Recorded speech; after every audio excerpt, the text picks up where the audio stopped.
Hello friends, बहुत बहुत स्वागत है आपका मेरे YouTube channel RVAS exam study में। दोस्तों, इस वीडियो के माध्यम से मैं आप लोगों को बैक्टीरिया या जीवाणु इसके विभिन्न प्रकार के बारे में एक्सप्लेन करूंगी डायग्राम और नोट्स के माध्यम से। तो वीडियो को पूरा देखें, स्किप ना करें। ये वीडियो आपके लिए बहुत ही हेल्पफुल होगा।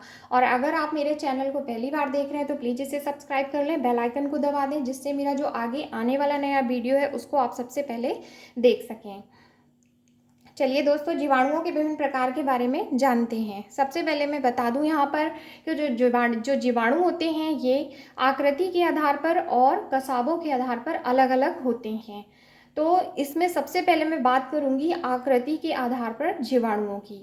तो इसमें आकृति के आधार पर जो जीवाणु होते हैं ये 4 अलग अलग प्रकार के देखने मिलेंगे। तो पहला होता है गोलाकार या कोकाई, दूसरा होता है बैसिलस, ये छड़ के आकार के होते हैं, और तीसरा कॉमा के आकार के होते हैं, और 4 नंबर रहेगा स्पाइरल। स्पाइरल मतलब एक कुंडलित आकृति उनकी रहेगी।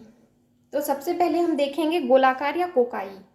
ये जो जीवाणु होते हैं ये गोलाकार या अंडाकार होते हैं और इसके अलग अलग प्रकार होते हैं। तो सबसे पहला प्रकार है इसका माइक्रोकोकाई। जो माइक्रोकोकाई होते हैं ये जीवाणु अलग अलग रहते हैं, मतलब अकेले रहते हैं। आप डायग्राम में देख सकते हैं, ये लिखा हुआ है माइक्रोकोकस, इसका एग्जाम्पल है माइक्रोकोकस। उसके बाद सेकंड नंबर है डिप्लोकोकाई। ये जो जीवाणु होते हैं ये हमेशा पेयर में रहते हैं, 2 जीवाणु। तो डिप्लोकोकस निमोनी जो है ये इसका एग्जाम्पल है। तो ये 2 जीवाणु पेयर में रहते हैं। उसके बाद थर्ड नंबर है स्ट्रेप्टोकोकाई। ये स्ट्रेप्टोकोकाई जो होते हैं ये जीवाणु हमेशा श्रृंखला या चेन के रूप में रहते हैं। जैसे इसका उदाहरण है स्ट्रेप्टोबैसिलस, स्ट्रेप्टोकोकस लैक्टिस। आप देख सकते हैं डायग्राम में, ये श्रृंखला या चेन के रूप में ऐसे दिखाई देंगे। उसके बाद 4 नंबर है चतुस्क या टेट्रेट्स। टेट्रेट्स जो चतुस्क होते हैं ये जीवाणु एक चौरस पैकेट के रूप में पाए जाते हैं। ये देख सकते हैं आप डायग्राम में, टेट्रेट्स ये चौरस पैकेट के रूप में ये पाए जाएंगे। इसका उदाहरण है नेसीरिया। उसके बाद अगला है स्टेफाइलोकोकाई। जो स्टेफाइलोकोकाई होते हैं ये हमेशा गुच्छे के रूप में देखने को मिलते हैं। तो ये जो जीवाणु हैं ये आप डायग्राम में देख सकते हैं स्टेफाइलोकोकस, ये गुच्छे में दिखाई देंगे हमेशा, और इसका उदाहरण है स्टेफाइलोकोकस ऑरियस। उसके बाद हम बात करेंगे बैसिलस की, छड़ के आकार के। तो सबसे पहला है माइक्रोबैसिलस। माइक्रोबैसिलस जो होते हैं ये जीवाणु अकेला रहता है, छड़ के आकार के हैं लेकिन ये अकेला रहता है, तो ये माइक्रोबैसिलस। उसके बाद है डिप्लोबैसिलस। सीधी अभी जैसे मैंने बताया कि डिप्लोकोकस 2 जीवाणु एक पेयर में रहते हैं, वैसे ही छड़ के आकार के जो जीवाणु होते हैं डिप्लोबैसिलस ये दोनों ये एक पेयर के रूप में रहेंगे। उसके बाद थर्ड नंबर है स्ट्रेप्टोबैसिलस। स्ट्रेप्टोबैसिलस जो होंगे ये श्रृंखला या चेन के रूप में मिलते हैं। देख सकते हैं आप डायग्राम में स्ट्रेप्टोबैसिलस ये श्रृंखला या चेन के रूप में मिलते हैं। उसके बाद अब ये जो आकृति के आधार पर जीवाणु है इनका थर्ड प्रकार है कॉमा। तो कॉमा जैसी आकृति के जो जीवाणु होते हैं वो होते हैं, जैसे उदाहरण के लिए विब्रियो कॉलेरी।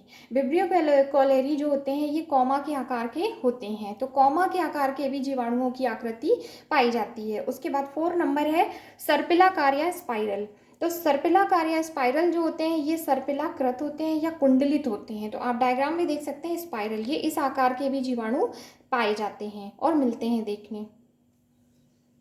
उसके बाद दोस्तों अब बात करेंगे गतिशीलता या कसाबों के आधार पर जीवाणु। फ्लैजिला, जिन जीवाणुओं में ये फ्लैजिला होते हैं उसके आधार पर जीवाणु। तो दोस्तों जो जीवाणु होते हैं ये चल या अचल दोनों प्रकार के होते हैं। जो चल जीवाणु होते हैं उसमें कसाबिका या फ्लैजिला पाए जाते हैं। ये जो फ्लैजिला हैं ये इनको क्या करते हैं, गतिशीलता प्रदान करते हैं। और जो अचल जीवाणु होते हैं उनमें कसाबिकाओं का अभाव होता है। तो यहाँ पर हम बात करेंगे कसाबों के आधार पर जीवाणुओं को अलग अलग बांटा गया है। तो सबसे पहला है एट्राइकस, अकसाबी जिसे बोलेंगे एट्राइकस। इसमें कशाबिका नहीं पाई जाती है, ये अचल होते हैं, और इसका एग्जाम्पल है पास्चुरेला। आप देख सकते हैं डायग्राम में, ये है एट्राइकस। उसके बाद सेकंड नंबर है मोनोट्राइकस। जो मोनोट्राइकस होते हैं जब जीवाणु में केवल एक सिरे पर फ्लैजिलम पाए जाते हैं या कसाब पाए जाते हैं तो वो मोनोट्राइकस कहलाते हैं। ऐसे जीवाणु, तो इनका उदाहरण है विब्रियो कॉलेरी। आप देख सकते हैं मोनोट्राइकस, इनके एक सिरे पर केवल एक कसाब पाया जाता है। उसके बाद थर्ड नंबर है लोफोट्राइकस। लोफोट्राइकस जो होते हैं, एक सिरे पर कसाबों का एक गुच्छा होता है। आप देख सकते हैं लोफोट्राइकस, इसके केवल एक सिरे पर कसाबों का ये गुच्छा दिखाई देगा, तो ये स्यूडोमोनास इसका उदाहरण है। उसके बाद 4 नंबर है एम्फीट्राइकस। एम्फीट्राइकस जो होते हैं या उभय कशाभी इनको बोलेंगे, ये जीवाणु, इनके दोनों सिरों पर कसाबों का या फ्लैजिलम का गुच्छा पाया जाता है। ये एम्फीट्राइकस, इनके दोनों सिरों पर कसाबों का गुच्छा आपको देखने मिलेगा, यहाँ भी और यहाँ भी। ये एम्फीट्राइकस कहलाएंगे। इसका उदाहरण है नाइट्रोसोमोनास। उसके बाद है अगला है पेरीट्राइकस या परिरोमी बोलेंगे इसको। तो ये जो जीवाणु होते हैं दोस्तों, इनके शरीर पर कसाब पाए जाते हैं चारों तरफ। आप डायग्राम में देख सकते हैं, इधर भी ये आप देख सकते हैं डायग्राम में, पेरीट्राइकस इनको बोलेंगे। इसका एग्जाम्पल है क्लॉस्ट्रीडियम। जो क्लॉस्ट्रीडियम जीवाणु होते हैं वो पेरीट्राइकस की तरह दिखाई देते हैं।